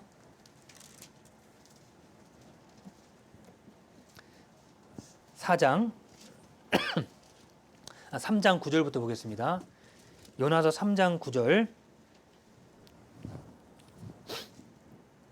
3장 9절 하나님이 혹시 뜻을 돌이키시고 그 진노를 그치사 우리로 멸망치 않게 하시리라. 그렇지 않은 줄을 누가 알겠느냐 한지라. 니느웨 백성들이 회개한 거예요. 선포가 되고 나서 회개했습니다. 그랬더니 10절에 하나님이 이 마음을 알고 하나님이 그들의 행한 것 곧 그 악한 길에서 돌이켜 떠난 것을 감찰하시고 뜻을 돌이키사 그들에게 내리리라 말씀하신 재앙을 내리지 아니하시니라. 자, 뭐라고 그랬죠? 하나님이 재앙을 안 내리겠다고 얘기했어요. 그러면 선지자로서 하나님의 말씀이 선포됐고 자기 눈으로 직접 회개하는 모습을 봤잖아요. 그럼 얼마나 기쁜 일이에요. 예를 들면 여러분들이 누군가를 전도해서 구원받는 걸 봤어요. 그럼 어떻죠, 기분이? 너무 기쁘지 않아요? 요나는 어떤 마음이냐면 4장 1절에 요나가 심히 싫어하고 노하여. 심히 싫어했다 그래서 얼마나 싫어하면 이 정도로 표현이 됐을까요? 심히 싫어하고 노하여. 근데 여기서 그친 게 아니라 2절에 여호와께 기도하여 가로되 여호와여 내가 고국에 있을 때 이러하겠다고 말씀하지 아니하였나이까. 그러므로 내가 빨리 다시스로 도망하였사오니 주께서는 은혜로우시며 자비로우시며 노하기를 더디하시며 인애가 크시사 뜻을 돌이켜 재앙을 내리지 아니하시는 하나님이신 줄을 내가 알았음이니이다. 이게 좋은 말로 얘기하는 게 아니에요. 아이고 그렇죠. 하나님은 자비하시고요. 아유 하나님은 노하기를 더디하시고 인애가 크신 분인 줄을 제가 인지 알았습니다. 예, 하나님 참 대단하십니다. 예, 통역 잘하셔야 돼요. 참 대단하십니다. 예, 그렇죠. 어떤 의미죠? 하나님께 이런 거죠, 이런 거 뉘앙스로 하면 참 대단하십니다. 이런 거죠.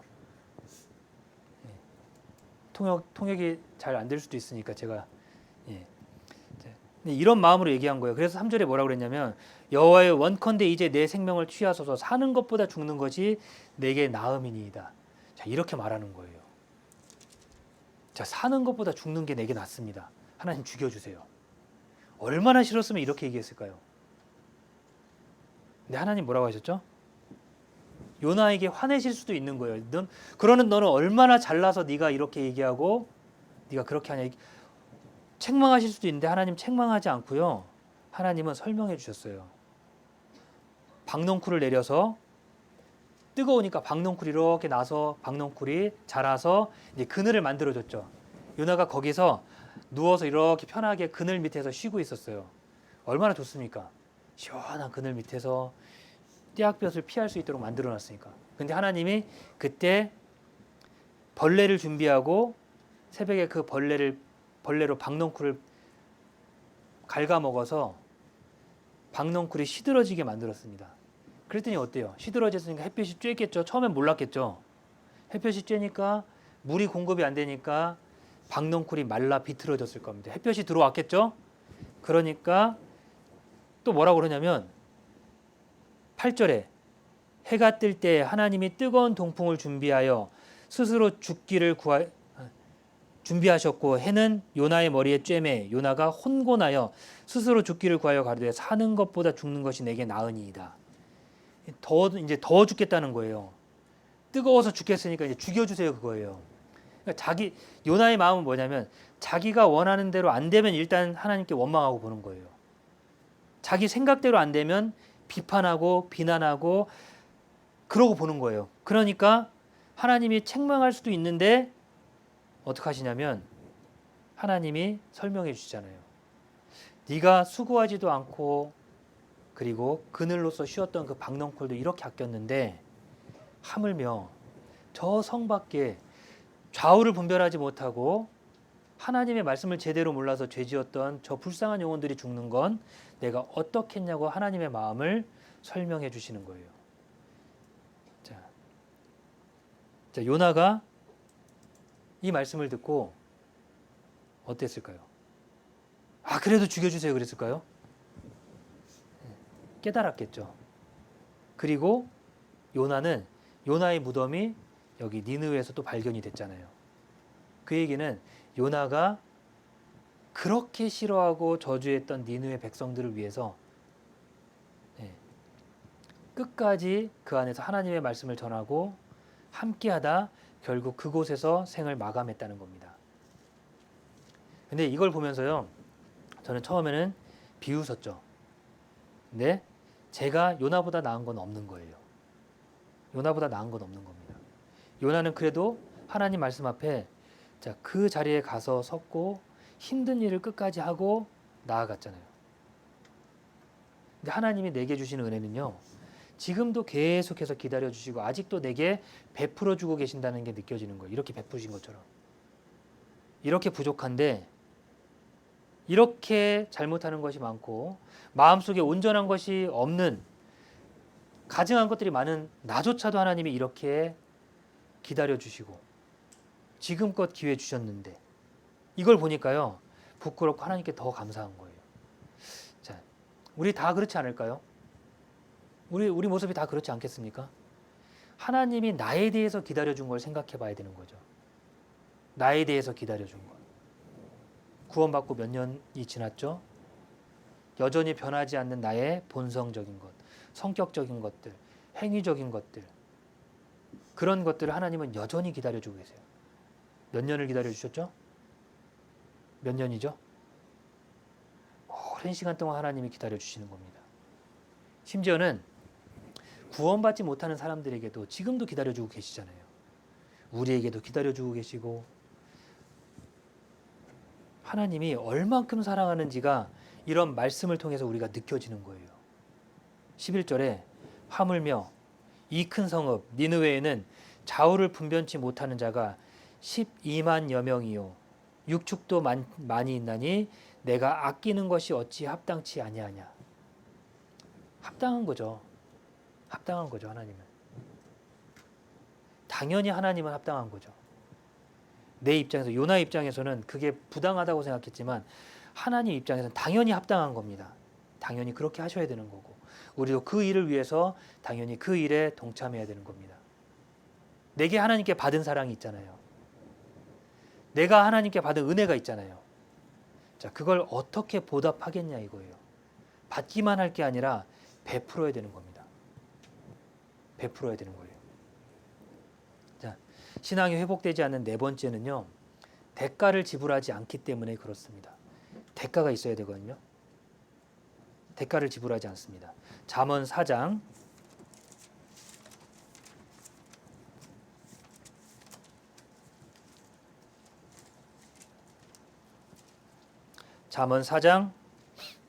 7절 잠언 4장 7절 말씀입니다. 잠언 4장 7절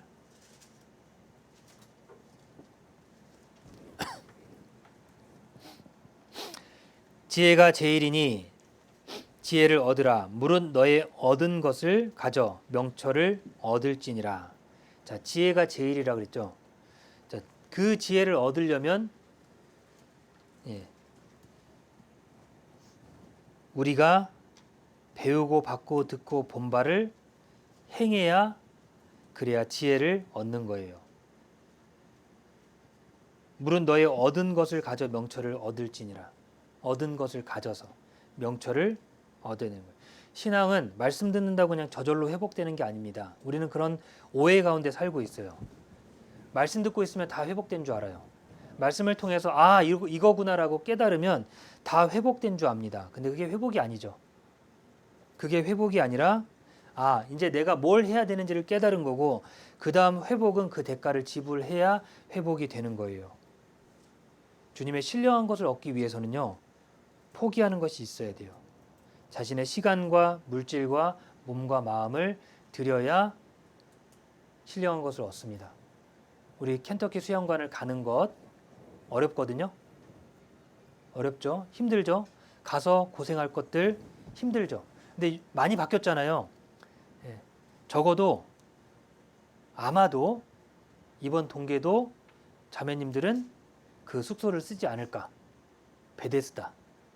써보시니까 어때요? 써보신 분도 아시죠? 어때요? 자매님들 써보시니까. 좋았죠? 예. 숙소에서 좀만 가면 넓은 화장실과 넓은 샤워실. 예. 공개된 샤워실이 아니라 칸막이가 돼 있는. 그렇죠? 편리하게 쓸 수 있도록 구비가 되고 있어요. 지금도 계속해서 수양관을 좋게 만들고 있어요. 왜냐하면 오신 분들이 함께 참여해서 더 말씀을 잘 듣게 하기 위해서 어떻게 해서든지 조금 더. 근데 가는 시간이 오래 걸리고 가서 조금 불편한 것이 있지만 그러나 갔을 때 가야만 얻는 은혜가 있다는 겁니다.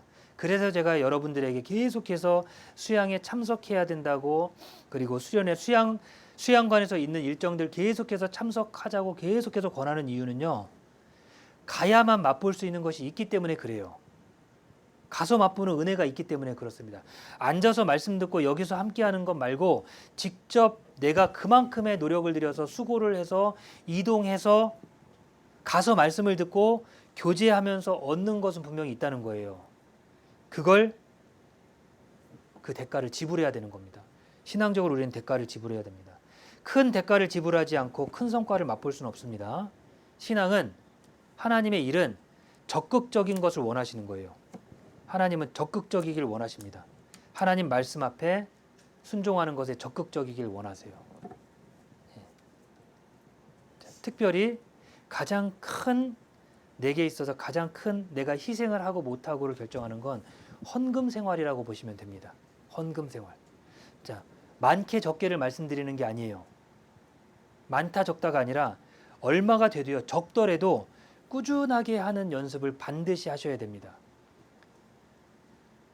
우리가 하는 헌금 중에 여러 가지 헌금이 있습니다. 11조도 있고 건축헌금도 있고 그 외에 남미 선교헌금도 있고 선교헌금이, 미주 선교헌금이 있고 그리고 교회학교 헌금이 있어요. 교회학교 회비가 있고요. 예. 그리고 그 외에 감사헌금도 있고 여러 가지 헌금들이 있습니다. 그 중에서 우리가 최대한 적게라도 우리가 꼭 참여를 하시라는 거예요. 주일헌금도 있고요. 헌금 생활을 많은 돈이 아니라 정기적으로 꾸준히 하게 되는 것이 하나님께 복받는 길이라는 겁니다. 꾸준히 하세요. 꾸준히. 예. 자, 각 헌금들은 다 목적이 있는 거예요.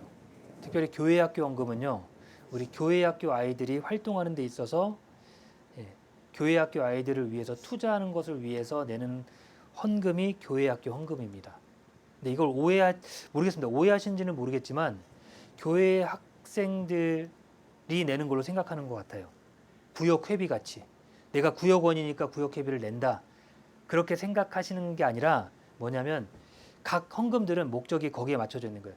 교회학교 학생들이 더 하나님의 말씀을 배우고 활동을 할 수 있도록 도와주는 게 교회학교 헌금이고 교회학교 회비고 그건 딱 그 계정에서만 관리가 되고 계정 관리나 그런 것들은 철저하게 하고 있어요. 그리고 중남미 헌금, 중남미 회비, 계속해서 들어온 중남미 회비는요. 계속해서 우리는 그 중남미에 선교하는 데 쓸 수 있도록 계속해서 총회로 지금 보내고 있어요. 그 회비를. 미주 헌금은요. 선교 회비는, 미주 선교 회비는 미주에서 선교 회비로 쓸 수 있도록 계속해서 보내서 관리를 하고 있는 겁니다. 자, 모든 헌금과 모든 회비에 대해서는요. 철저하게 투명하게 회비를 다 적정하게 사용하고 있는지를 관리를 다 하고 있습니다. 특별히 우리 교회학교 아이들을 위해서 교회학교 성장을 위해서 우리 형제자매님들이 교회학교 회비도 동참해 주시면 좋겠어요. 많이 아니더라도 얼마가 돼도요 동참해 주십시오. 그게 관심입니다. 헌금 생활이 중요한 것을 말씀드린 이유는 성경에 분명히 말씀하신 것이 이 재물이 하나님께로부터 왔다는 인식을 갖도록 만들어주는 겁니다. 그럼 그것을 통해서 하나님께서 또 채워주세요. 말라기 3장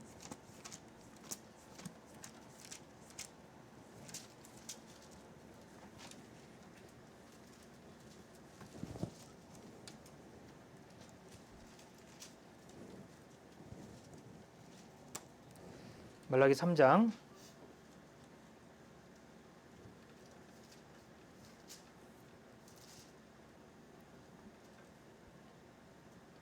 7절입니다.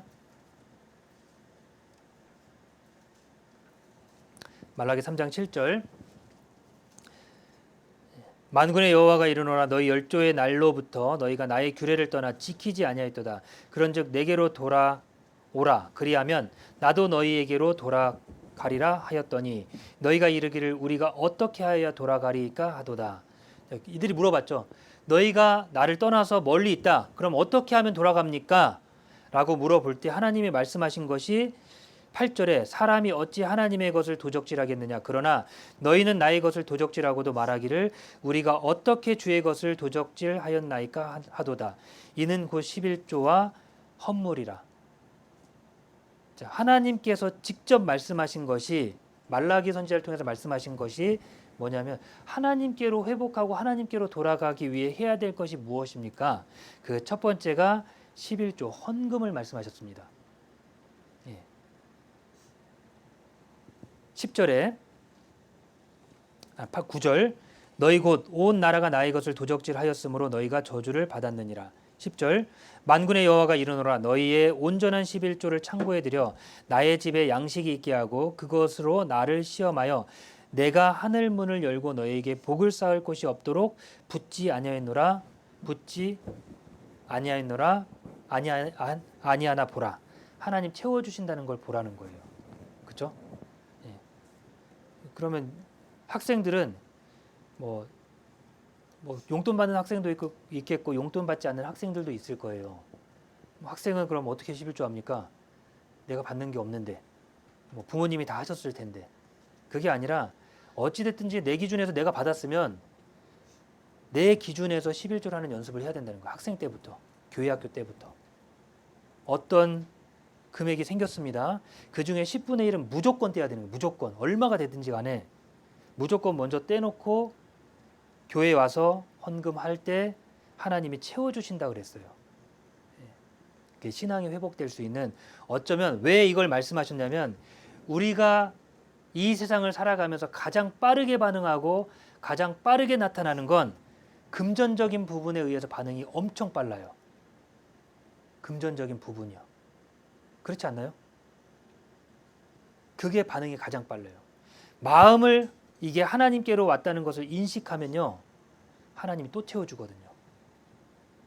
그래서 이런 하나님의 일을 위해서 11조를 하고 헌금을 할 때 제가 교회학교 헌금 말씀드렸는데 교회학교 지금은 적지만요.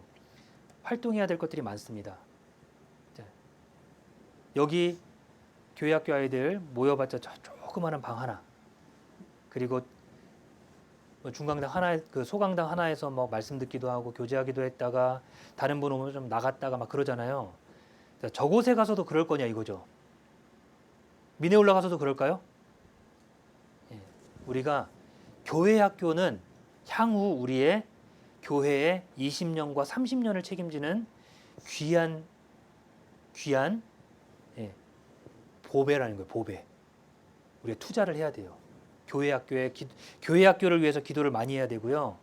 그래서 교회 학교 선생님들도 피곤하지만 더 노력을 하고 수고해서 함께 있는 아이들에게 하나님을 온전히 알게 하고 그 아이들로 하여금 하나님의 사람으로 온전케 돼서 우리 교회의 일꾼이 되도록 20년 뒤에 우리 교회의 일꾼이 되도록 그걸 참여해 주는데 그럼 우리는 어떻게 참여할까요? 교사가 될 수도 있지만 그렇지 않다면 교회학교 헌금을 통해서 아이들이 부족함 없이 배울 수 있도록 비록 나는 못하지만 그런 걸 도와줘야 된다는 거예요. 미국은 아이들의 어린이의 천국이라고 하죠. 아이들에 대해서 아이들은 미래고 미국이 이 나라의 미래라고 생각하기 때문에 아이들에 대해서는요. 굉장히 친절하고 아이들이 무언가를 시도하는 것에 대해서 좋게 생각하고 아이들을 어떻게 해서든지 교육받게 하려고 도와주는 겁니다. 교회가 더더욱 그래야 된다는 거예요. 그래서 제가 교회학교 교회학교 헌금을 말씀드린 거예요. 교회학교 헌금을. 교회학교가 튼튼해야 됩니다. 비록 숫자가 적어도요. 하나님께서 우리에게 헌금할 수 있는 기회를 주신 것은 복 받을 수 있는 기회를 주신 거고, 그리고 하나님이 지켜주신 것을 확실하게 볼 수 있도록 해주시는 거예요. 헌금을 적더라도 꾸준히 해주세요. 꾸준히. 모든 항목에 대해서 꾸준히 할 수 있도록 도와주세요. 자, 그 비용은 교회가 복음을 전하는 데 쓰일 거고, 그 비용은 켄터키에서 복음이 전해지는 데 쓰여질 거고, 그 비용은 미주 전체에서 복음이 전해지는 데 쓰여질 거고, 그 비용은, 그 헌금은 중남미에서 복음이 전해지는 데도 귀하게 쓰임 받을 거고, 그 헌금은 우리의 어린 아이들이 하나님의 말씀을 전하는 데 귀하게 쓰일 겁니다. 그래서 희생해야 되는 거예요. 그래서 오늘 하나님의 말씀 앞에 말씀을 듣는 태도들, 특별히 말씀 중간에 이동하는 부분과 말씀을 들을 때 집중하기 위해서 핸드폰을 치우는 부분과 말씀 시간에 메모하고 집중하고 하는 부분, 그런 부분들을 계속해서 강조해서 말씀을 드렸습니다. 앞으로도 계속해서 강조해서 말씀을 드릴 거고요. 당분간은 이 내용을 가지고 쭉 말씀을 계속 배워보려고 합니다. 오늘 중반 부분부터 우리 신앙이 회복되지 않는 이유 4가지에 대해서 말씀을 드렸습니다. 첫 번째는 구원받지 않았기 때문이고, 두 번째는 여전히 내가 죄를 고수하고 있기 때문에, 죄를 가지고 있기 때문이고, 세 번째는 하나님의 말씀을 듣고 실행할 의지가 없기 때문이고, 네 번째는 대가를 지불하지 않기 때문인 겁니다. 그래서 우리의 신앙이 변하지 않는다는 것을 살펴봤습니다. 기도하고 마치겠습니다. 사랑이 많으신 하나님, 참으로 감사드립니다. 영원히 죽을 수밖에 없는 저희들 구원해 주시고, 주님이 머리 대신 몸된 교회 안에 한 지체로 주님 섬기며 살아가도록 인도하여 주셔서 감사드립니다. 저희들 이곳에 모여 주님의 귀한 은혜 가운데 살 수 있도록 교회 주시고, 또한 더 많은 분들이 모일 수 있는 미네올라 교회당 허락하여 주심에 감사드립니다. 주님께서 주시는 대로 더 많은 사람들에게 하나님의 뜻을 전하고 교제함으로 함께 하도록 인도하여 주옵소서. 마치는 시간까지 함께해 주심에 감사드리며, 이 시간 이후 진행되는 모든 일정 하나님께서 함께하여 주옵소서. 우리를 사랑하시는 예수님 이름으로 기도드렸습니다. 아멘.